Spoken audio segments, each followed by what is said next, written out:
first thing to understand is that motivation is something that arises from conditions that are being met for the individual. It's sort of like happiness. Like if I just say, okay, try to be happy, you could just smile and try to put on a happy face, but that's not going to really make you happy in a deep, meaningful way.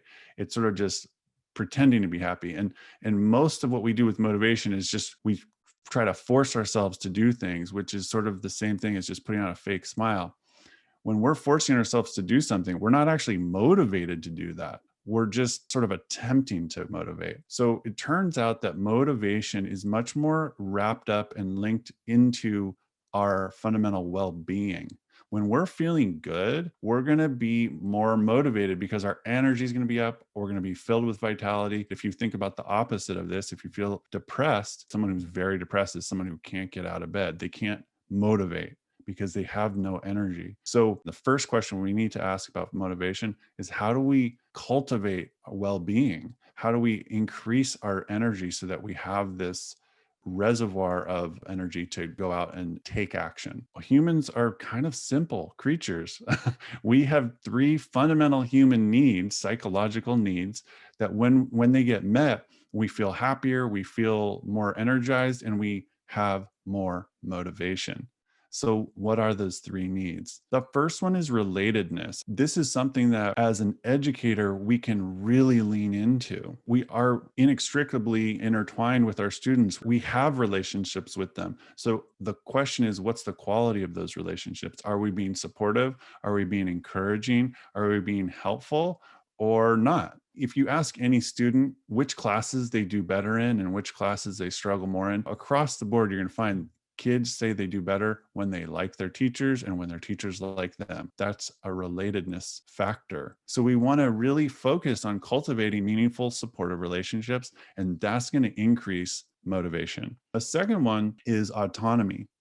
And autonomy really has to do with empowering people to make choices for themselves that feel aligned with who they are, rather than forcing them or controlling them or dictating their behavior for them. In my practice with students, I am constantly trying to offer input so that they can make good decisions that are informed, but not make those decisions ultimately for them. There's a whole body of research around autonomy support, whether it's in healthcare, pro sports, education, business, on, where when people feel more supported in their autonomy, the outcomes are better. They are more engaged, they are more motivated, and they perform at higher levels. And the final and third fundamental human need is the need for competence. Competence, especially in a school or educational setting, has to do with performing well, yes, but it also has to do with learning.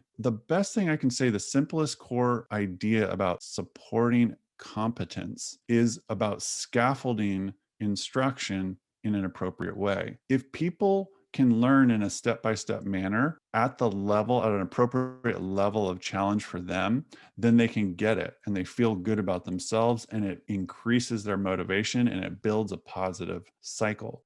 If they don't feel challenged enough, that's usually not the problem. But if they don't feel challenged enough, they lose interest and get bored and disengage, and that's not motivating. And if they feel overly challenged, they feel like they can't get it, and they feel stress and anxiety, and they get overwhelmed, and then they lose motivation because they don't believe in themselves. So we have to keep them in that sort of middle sweet spot of just challenging enough, but not too challenging. For optimal, what's called scaffolding, we're going to need some customization and have some leeway to empower them to find their own sweet spot and to modulate that as they go. So just as a quick recap, if we take steps as educators to be relational, to be supportive, to be encouraging, to allow students to have their autonomy intact, to make choices for themselves that are healthy, and to learn in optimal environments, they're going to thrive as individuals, and motivation will be the natural